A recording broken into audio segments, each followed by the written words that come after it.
জনাইছো পোহলা ভিতৰ এই প্ৰতিবেদনৰ মাজত প্ৰিয় দৰ্শকসকল এতিয়া যেন অসমীয়া বোলছবি জগতলৈ আচলতে এক সোণালী দিন ঘূৰি আহিছে আৰু ইখনৰ পাছত সিখন অসমীয়া বোলছবিয়ে দৰ্শকক আচলতে হাত বাউলি দি মাতিছে আৰু আজি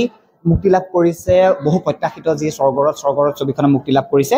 মোক অতিথি আপোনালোকক দেখুৱাইছে আমি বৰ্তমান আজি উপস্থিত আছো যে ইলি মাল্টিপ্লেক্স চিনেমা হলত আমি উপস্থিত আছো আৰু এম টেলিভিছনৰ বেনাৰত এই চিনেমাখন এইবাৰ নিৰ্মাণ হৈছে আৰু প্ৰযোজনা কৰিছে ডক্টৰ সঞ্জীৱ নাৰায়ণ আৰু অক্ষমতা নাৰায়ণৰ তেওঁলোকৰ প্ৰযোজনাত এই ছবিখন এইবাৰ নিৰ্মাণ হৈছে আৰু ৰাজেশ ভূঞাৰ আচলতে সাৱলীল পৰিচালনাৰে এই ছবিখনে মুক্তি লাভ কৰিছে আৰু নিশ্চিতভাৱে এটা কথা ক'ব লাগিব ছবিখন মুক্তি লাভ কৰাৰ পূৰ্বতেই আচলতে এই ছবিখনৰ যি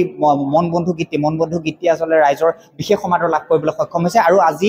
ছবিখনে অসমৰ লগতে উত্তৰ পূৰ্বাঞ্চলৰ প্ৰায় 165টাকৈ চলচ্চিত্ৰ গৃহত মুক্তি লাভ কৰিবলৈ সক্ষম হৈছে ইতিমধ্যে ছবিখনৰ ভিতৰত দৰ্শনী চলি আছে আমি শেষান্তত আপোনালোকক দৰ্শকসকলৰ সৈতে কিছু মতামত লোৱাৰ চেষ্টা কৰিম প্ৰিয় দৰ্শকসকল ইতিমধ্যে বহু প্ৰত্যাশিত যি স্বৰ্গৰত ছবিখনে মুক্তি লাভ কৰিছে আৰু ছবিখন উপভোগ কৰি দৰ্শকসকল আহিছে আমি তেওঁলোকৰ পৰা কিছু কথা জানিবলৈ চেষ্টা কৰিম বাইদেউ কেনেকুৱা পালে ছবিখন ভাল লাগিলে হয় সুন্দৰ বাৰ্তা প্ৰেৰণ কৰিছে আপোনালোকে চাই উপভোগ কৰি ভাল পাইছে হয় হয় আৰু দৰ্শকসকলে চাই কিছু এটা কেনেকুৱা পালে চাই পেলাই হয় ছবিগৃহৰ কথা ক'বলৈ গ'লে অসমীয়া চলচ্চিত্ৰৰ ক্ষেত্ৰত ডক্টৰ সঞ্জীৱ নাৰায়ণ আৰু অক্ষতা নাৰায়ণে যি পদক্ষেপ গ্ৰহণ কৰিছে পৰৱৰ্তী সময়ত আমি দেখিছোঁ ডক্টৰ বেজবৰুৱা 2 অভূতপূৰ্ব সঁহাৰি লাভ কৰিছিলে আৰু প্ৰথম দিনাই আজি স্বৰ্গৰথৰ প্ৰথম দিনাই আমাৰ যি জনতাৰ সোঁত বৈছে ছবিগৃহলৈ যি জনতাৰ সোঁত বৈছে ইয়ে প্ৰমাণ কৰিছে যে ছবিখনৰ মানে উন্নত মানৰ ছবি এখন নিৰ্মাণ কৰিছে আৰু দ্বিতীয় কথা ক'বলৈ গ'লে চৰিত্ৰসমূহ সুন্দৰকৈ ৰূপায়ণ কৰিছে কাহিনী ভাল গতিকে অসমীয়া চিনেমা জগতলৈ ইতিবাচক বুলিয়ে মই দিশ বুলিয়ে ভাবোঁ এনেদৰে আহি থাকক অসমীয়া চিনেমা ধন্যবাদ দেখি আজি প্ৰথম দিনে আচলতে দৰ্শকৰ সোঁত বোৱা পৰিলক্ষিত হৈছে আমি বাইদেউ আপোনাৰ ওচৰলৈ আহিছোঁ কেনেকুৱা পালে ছবিখন উপভোগ কৰি ভাল লাগিল হয় কি ক'ব কেনেকুৱা পালে বহুত ধুনীয়া চিনেমা ভাল লাগিল আৰু প্ৰথম দিনে আজি দৰ্শকৰ ওচৰলৈ সোঁত বৈছে এই ক্ষেত্ৰত কি ক'ব ভাল চিনেমা চাবলৈ আহিছে অসমীয়া চিনেমা বহুত ভাল লাগিলে আজি জেনেৰেশ্যনৰ কাৰণে মানে আজি যুগৰ লগত মিলাই দিছে বহুত ভাল লাগিলে নিশ্চিতভাৱে আচলতে অসমৰ লগতে আজি উত্তৰ পূৰ্বাঞ্চলৰ পৰা 165টা যি ছবিগৃহত আজি এই ছবিখনে মুক্তি লাভ কৰিছে আমি আৰু দৰ্শকসকল আছে আৰু কিছু কথা তেওঁলোকৰ পৰা জানিবলৈ চেষ্টা কৰিম কেনেকুৱা লাগিলে ছবিখন উপভোগ কৰি ভাল লাগিলে ভাল লাগিলে চিনেমাখন মানে আমাৰ সমাজলৈ যদিও মানে অকণমান কমেডি ধৰণে কৰা হৈছে কিন্তু পৰিচালকে কেইবাটাও বাৰ্তা দিয়া যেন মোৰ অনুমান হ'ল মই প্ৰথমতে ক'ম স্বৰ্গৰথৰ যিজন চালকজনে এটা খুব সহজ সৰল জীৱন যাপন কৰিছে কিন্তু তেওঁ বহুত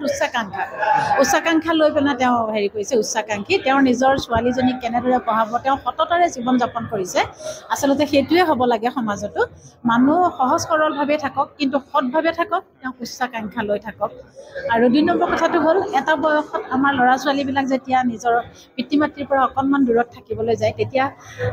তেওঁলোকে অকণমান নিজৰ লগ সংবিলাক চাই চিতি যে ল'ব লাগে সেই 3জন বন্ধুৰ যিখিনি কাৰ্যকলাপ সেই কাৰ্যকলাপৰ পৰা মোৰ অনুমান হ'ল যিহেতু এজনৰ পৰাই বাকী দুজনৰো অকণমান হ'লেও কিবা এটা তেওঁলোকৰ মানে অশৃংখল হোৱা যেন মই অনুমান কৰিলোঁ গতিকে সেই তেনেকুৱা সৰু সৰু কেইবাটাও বাৰ্তা সমাজলৈ পঠিয়াইছে চিনেমাখনে মোৰ তেনেকুৱা অনুমান হ'ল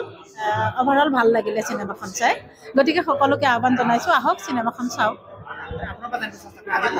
ভাল লাগিল চাই সঁচাকৈয়ে ভাল লাগিল আৰু মানে সকলোৱে একেলগে বহি চাব পৰা এখন সুন্দৰ চিনেমা আৰু কিছুমান ধুনীয়া মেছেজো আছে গতিকে সকলোৱে চাব অসমীয়া চিনেমা ভাল হৈছে সুন্দৰ হৈছে যোৰহাট তথা অসমবাসীৰ বাবে সুখবৰ উজনি অসমৰ লগতে যোৰহাটৰ শিশু যুৱক যুৱতী মহিলাসকলৰ বাবে এয়া সুখবৰ যোৰহাটত মুকলি হ'ল লেকমি চেলুন যোৰহাটৰ গড় আলিৰ এপল' টাৱাৰৰ প্ৰথম মহলাত মুকলি ভাৰতবৰ্ষৰ অন্যতম জনপ্ৰিয় চেলুন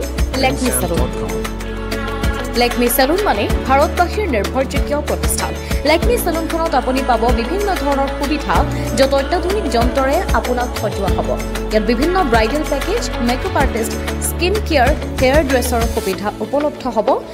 য'ত থাকিব ৰেহাই মূল্য